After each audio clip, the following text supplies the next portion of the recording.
Bonjour à tous. Aujourd'hui, je vais vous lire une histoire qui fait peur que j'avais écrite il y a assez longtemps en atelier d'écriture et qui parle d'un chat. Je vais vous la lire. Clochette le chat. Martin soufflait encore sur la tête du chat. Il le détestait depuis le premier jour. Ce chat n'avait aucune utilité. Il passait ses journées à manger et dormir sans fournir le moindre effort. Il n'avait pas choisi ce chat. C'est elle qui l'avait introduit dans son foyer, puis elle était partie avec un autre et avait laissé derrière elle Clochette. Un chat obèse et fourbe, dont la propreté de la crinière noire et blanche laissait à désirer. Clochette se plaisait à faire le mal. Il avait ruiné le canapé d'une valeur exorbitante avec ses griffes et causé la mort de toutes les plantes d'intérieur en urinant dedans. Son pire méfait était d'avoir englouti Peluche, une perruche que Martin affectionnait particulièrement.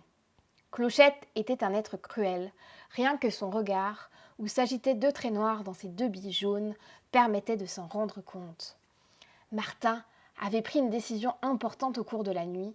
Clochette, en tentant de l'étouffer en s'asseyant sur ses voies respiratoires pendant qu'il dormait, avait signé pour son départ imminent du monde des vivants.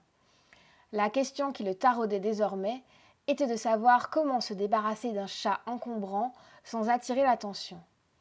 Il refusait de passer pour un bourreau, mais pour le bien de l'humanité, Clochette devait disparaître. Au moment où son esprit ne pensait plus qu'à abattre la source de tous ses ennuis, le chat obèse se posa sur ses genoux et le fixa d'un air de défi, puis attrapa sa main et le mordit jusqu'au sang. Le jeune homme gronda, Clochette ne bougea pas. Une effluve d'ammoniac heurta ses narines, son jean était mouillé, le chat rebelle venait de marquer son territoire. Exaspéré, il attrapa Clochette et lui tordit le cou. Il jeta la dépouille dans un sac poubelle et l'enterra au pied du cerisier. Le soir venu, Martin s'endormit, apaisé par la disparition de son ennemi juré. Il se réveilla en sursaut, quelque chose grattait à la porte d'entrée. Ses poils se hérissèrent.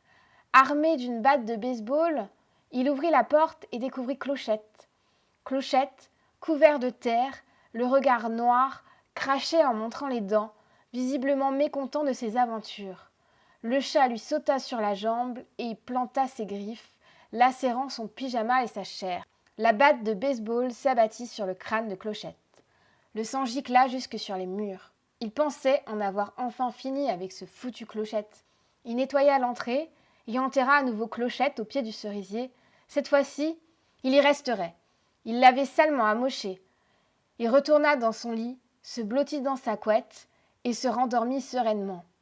Le lendemain matin, pendant qu'il déjeunait attablé dans la cuisine, il entendit un cri semblable à celui d'un nouveau-né. Surpris, il ouvrit la porte d'entrée et découvrit Clochette, couvert de terre, le regard démoniaque et les crocs acérés.